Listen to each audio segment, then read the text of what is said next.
నమస్తే ఫ్రెండ్స్. ఇప్పుడు మనము టీవీలో చూస్తే ఎక్కడ చూసినా సరే జానీ మాస్టర్ పైనటువంటి కాస్టింగ్ కావచ్చు, లేకపోతే లవ్ జిహాద్ ఇలాంటి విషయాలు మాట్లాడుకుంటున్నారు కదా. అయితే చాలా మంది జానీ మాస్టర్ కి సపోర్ట్ చేస్తున్నారు, మరి కొంతమంది అమ్మాయికి సపోర్ట్ చేస్తున్నారు. ఆఫ్ కోర్స్ అమ్మాయి బయటికి వచ్చి ఏదైనా కేసు పెట్టింది అంటే ఇన్ని రోజులు ఏం చేసింది, ఇన్ని రోజులు ఎందుకు నోరు మూసుకుంది అంటున్నారు. మరి కొంతమంది అయితే జానీ మాస్టర్ కి సపోర్ట్ గా నిలబడుతున్నారు. నాగబాబు గారు కూడా ఇండైరెక్ట్ గా పోస్ట్ పెట్టడం జరిగింది. నాగబాబు గారు, మీరు ఇలా పోస్ట్ పెట్టడం నా మనసుకైతే బాగాలేదండి. మీకు కూడా ఆడపిల్ల ఉంది, కూతురు ఉంది. ఆ పాప కంటే ఈ పాప చాలా చిన్నదండి. అండ్ ఆ అమ్మాయి ఎంత సఫర్ అయిందో మీకు కూడా తెలుసు. ఏదో జనసేనకి సపోర్ట్ చేశాడు కదా జానీ అని చెప్పేసి మీరు ఆయన సపోర్ట్ చేయడం ఏం బాలేదు. అండ్ ఇప్పుడు అనుకోకుండా యూట్యూబ్ అలా స్క్రోల్ చేస్తుంటే మహాసేన రాజేష్ వీడియో, ఆయనకి నాకేం ప్రత్యేకంగా ద్వేషం ఏం లేదు. ఆయన ఇంతకుముందు హిందువులపై చాలా వ్యాఖ్యలు చేశాడు. సో అలా చేసిన వ్యాఖ్యల కారణంగా వచ్చిన ఎమ్మెల్యే సీట్ కూడా పోగొట్టుకోవడం జరిగింది. దాన్ని ఆయన కడుక్కోవడానికి, ఆ పేరు పోగొట్టుకోవడానికి ఇప్పటికి చాలా కష్టాలు పడుతున్నారు. రాజేష్ గారు, మీరు జానీ మాస్టర్ కి సపోర్ట్ చేస్తున్నా అంటూ మీరు వీడియో చేసి మీకున్నటువంటి ఫాలోవర్స్ ని తప్పుదారి పట్టించడం చాలా తప్పండి. ఒక ఆడపిల్ల జీవితం ఇది. సో మీకు తెలియకుండా జానీ అనేవాడు మీ వరకు మంచి వ్యక్తి అయ్యుండొచ్చు, కానీ ఆ అమ్మాయి విషయంకి వచ్చేసరికి మంచి వ్యక్తి కాదు కదా. అమ్మాయి సైడ్ ఆలోచించాలి కదా. సాక్ష్యంగా నేనున్నానండి. నేను సినిమా ఇండస్ట్రీలో ఉన్నాను. సినిమా ఇండస్ట్రీలో నాకు చాలా మంది ఫ్రెండ్స్ ఉన్నారు. ఆ అమ్మాయి 6 నెలలేమో, ఆ అమ్మాయికి 17, 18 ఆ ఏజ్ లో ఉన్నప్పుడు ఒక 6 నెలలు అతనితో రిలేషన్షిప్ లో ఉండింది. అతను మాయమాటలు నమ్మి ప్రేమిస్తున్నానని చెప్తే, సో ఆ తర్వాత ఆ అమ్మాయి బయటకు వచ్చేసి ఆ అమ్మాయి సొంత పనులు అమ్మాయి చేసుకుంటుంది. టీనేజర్ అండి అప్పుడు అమ్మాయి. సో ఇప్పుడు ఆ అమ్మాయికి మొన్న 22 వచ్చిందండి. జస్ట్ 21 నుంచి 22కి వచ్చింది. ఆ అమ్మాయి ఇది పుష్ప 2 సినిమా షూటింగ్ జరుగుతున్నప్పుడు కూడా సాంగ్ షూటింగ్ లో అక్కడికి జానీ మాస్టర్ వచ్చేసి చాలా పెద్ద రచ్చ చేసేసి పెద్ద గొడవ చేశారు. సుకుమార్ గారే దాన్ని పంచాయతీ పెట్టి క్లియర్ చేశాడు. అందుకే ఆ షూటింగ్ లో ఆ ఇష్యూ జరిగింది కాబట్టి, ఆ సాంగ్ షూటింగ్ లో జరిగింది కాబట్టి, ఆ నిజాలు అల్లు అర్జున్ కి తెలుసు కాబట్టే ఆయన సపోర్ట్ చేయడం జరిగింది.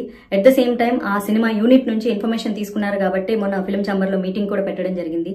At the same time recent గా వచ్చేసి విశ్వక్సేన్ మూవీ షూటింగ్ లో కూడా అమ్మాయి కొరియోగ్రఫీ చేస్తూ ఉంటే అక్కడికి వచ్చి కూడా అమ్మాయిని కొట్టడం జరిగింది అతను. అండ్ ఆ అమ్మాయికి 100 మెసేజ్లు పంపిస్తాడు. I miss you, I miss you, I miss you, I will marry you. నువ్వు ఇప్పుడు అర్జెంట్ గా సినిమా షూటింగ్ స్టాప్ చేసి రాకపోతే నేను చంపేస్తాను, నువ్వు నన్ను పెళ్లి చేసుకుంటావు లేదు. ఇట్లాంటి చాటింగ్లన్నీ చాలా ఉన్నాయండి. ఈ సాక్ష్యాలన్నీ ఆ అమ్మాయి పోలీస్ స్టేషన్ లో ప్రొవైడ్ చేసింది. వీడియో చాటింగ్లు కానీ, లేకపోతే వీడియోలు కానీ, పెట్టిన వీడియోలు కానీ, చాటింగ్లు కానీ, ఇవన్నీ కూడా పోలీస్ స్టేషన్ కి అమ్మాయి సబ్మిట్ చేయడం వల్ల ఎఫ్ఐఆర్ ఫైల్ చేసుకోవడం జరిగింది, చార్జ్ షీట్ చేయడం జరిగిందండి. సో దయచేసి ప్లీజ్ ఒక ఆడపిల్లని ఆ అమ్మాయికి ఇష్టం లేకుండా పెళ్లి చేసుకో, I love you, I miss you, లేకపోతే వచ్చి కొడతా అని సినిమా షూటింగ్ లోకి వచ్చి ఆపేసేసి ఆ అమ్మాయికి వచ్చిన 2-3 సినిమాలు కొరియోగ్రఫీ చేసుకుంటుంటే వచ్చి ఆ అమ్మాయి సినిమా షూటింగ్ లను ఆపిచ్చేసి ప్రొడ్యూసర్లతో సినిమాలు క్యాన్సిల్ చేయించారండి. తెలుసా అండి మీకు? సినిమా ఇండస్ట్రీలో ఉన్నానండి నేను. దయచేసి ప్లీజ్ ఇట్లాంటి రాంగ్ ప్రొపగండాలు చేయొద్దు. ఒక వ్యక్తి టాలెంట్ పరంగా చాలా గొప్పోడు అయిండొచ్చు, కానీ వ్యక్తిత్వం పరంగా గొప్పోడు అయిండడు. ఒక స్నేహితుడిగా మీకు మంచోడు అయిండొచ్చు. Every hero is a villain in someone's life అండి. ఆ అమ్మాయి జీవితంలో అతను డెఫినెట్ గా విలను. పెళ్లి చేసుకోమని బలవంతం చేయడం ఏంటండి? ఇప్పటికీ చేస్తున్నాను, నన్ను పెళ్లి చేసుకుంటావా లేదా అని బోల్డ్ అని మెసేజ్లు ఉన్నాయండి అమ్మాయి ఫోన్ లో. అట్లాంటి దొంగ మెసేజ్లు ఉండవు కదా. నంబర్ అతనిదే కదా, అతని నంబర్ నుంచి వస్తే అతనే కదా పెడతాడు. కొంచెం దయచేసి ఇట్లా సపోర్ట్ చేయాలనుకునేటోళ్ళు మీరు అసలు నిజాలు తెలియకుండా ఒక ఆడపిల్ల మీద నిందలేయద్దు. ఉన్నప్పుడు తెలియలేదా, పడుకున్నప్పుడు తెలియలేదా?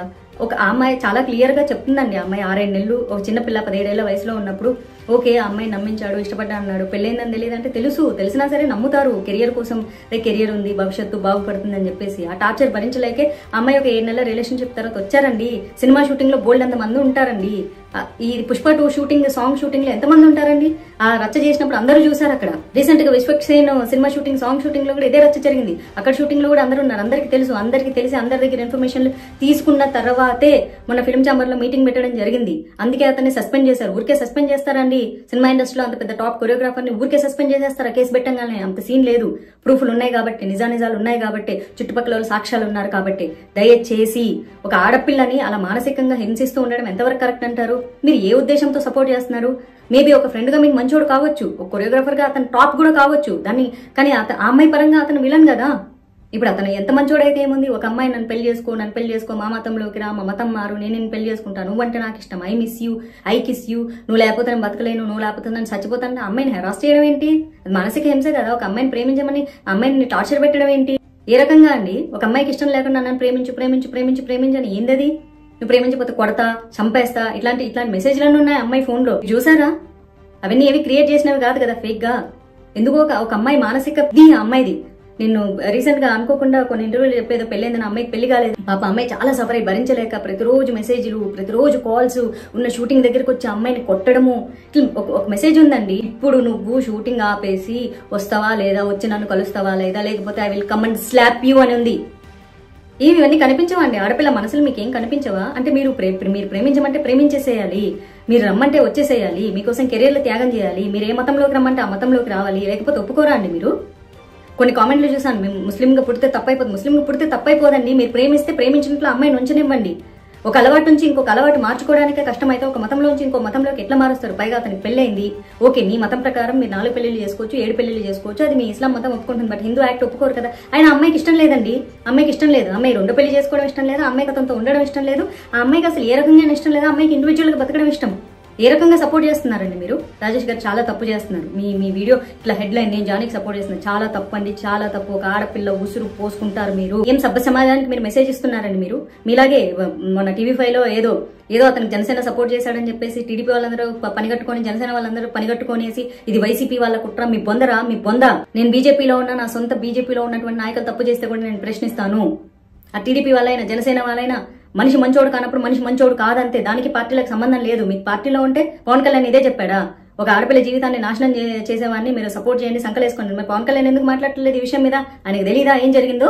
తెలుసు కాబట్టి ఆయన నోరు మూసుకో ఉన్నారు. మీరందరూ ఎందుకు సంకలు గుద్దుకుంటారు? ఎంత పార్టీలకి ఎంత మీకు పార్టీకి సపోర్ట్ చేస్తే పార్టీ వేరు, వ్యక్తిత్వం వేరండి, టాలెంట్ వేరు, అతని యొక్క క్యారెక్టర్ వేరు. ఆ అమ్మాయికి సంబంధించినంత వరకు అతను మంచోడు కాదు, ఆ అమ్మాయిని హెరాస్ చేస్తున్నాడు, ఆ అమ్మాయి దగ్గర సాక్ష్యాలున్నాయి. అర్థమవుతుందా? ఒక ఆడపిల్లని మానసికంగా నన్ను ప్రేమించని హెరాస్ చేయడం చాలా తప్పు. ప్రేమించు పెళ్లి చేసుకో, లేకపోతే వచ్చి కొడతాం. వచ్చి లొకేషన్లకు వెళ్ళిపోయి కొట్టేస్తాడు, లొకేషన్లకు వెళ్ళిపోయి గొడవలు చేస్తాడు, రచ్చ చేస్తాడు, షూటింగ్ ఆపేస్తాడు, అమ్మాయి సినిమాలు క్యాన్సిల్ చేస్తాడు. What is this? మీ అందరు సపోర్ట్ చేస్తున్నారా? స్టూపిడ్స్. మీ ఇంట్లో అక్క చెల్లెలు లేరా? అక్క చెల్లెలు లేకపోయినా పర్వాలేదు, మీరు మనుషులు కాదా? మీరు ఇలాంటి వ్యక్తిత్వాలేనా? ఒక ఆడపిల్ల తనకి ఇష్టం లేదంటే వెంటపడి 100 మెసేజ్లు పెట్టి 100 కాల్స్ చేసి హరాస్ చేసి నన్ను పెళ్లి చేసుకో, లేకపోతే కొడతా, లేకపోతే తిడతా, లేకపోతే చంపేస్తా, నీ వర్క్ నేను కొలాప్స్ చేస్తా, నాశనం చేస్తా, ఇవేనా మాట్లాడేది? Stupids, very idiots. ఎవరెవరైతే ప్రస్తుతానికి అతనికి సపోర్ట్ చేస్తున్నారో మీ అందరూ కూడా మనుషుల కింద కూడా కన్సిడర్ చేయబడు. మీరు ఎవరైనా సరే, మీరు జనసేన వాళ్ళైనా సరే, మీరు టీడీపీ వాళ్ళైనా సరే, మీరు బీజేపీ వాళ్ళైనా సరే, తప్పు అని ఖండించకపోతే మీరు మనుషులుగా కూడా సమాజంలో బతకడానికి అర్హత లేనుడు. Mind it. ఇప్పుడు ఆపరేషన్ లేకుండానే మోకాళ్లకు ప్లాస్మా ట్రీట్మెంట్. మీ ఆర్థోపెడిక్ సమస్యలన్నిటికీ రోబోటిక్ టెక్నాలజీ ద్వారా తక్కువ ఖర్చుతో శాశ్వత పరిష్కారం. ఫ్రీ కన్సల్టేషన్, ప్రతి ట్రీట్మెంట్ పై 20% డిస్కౌంట్. ఈ ఆఫర్ కొద్ది రోజులు మాత్రమే. త్వరపడండి. V9 hospitals 9281465842.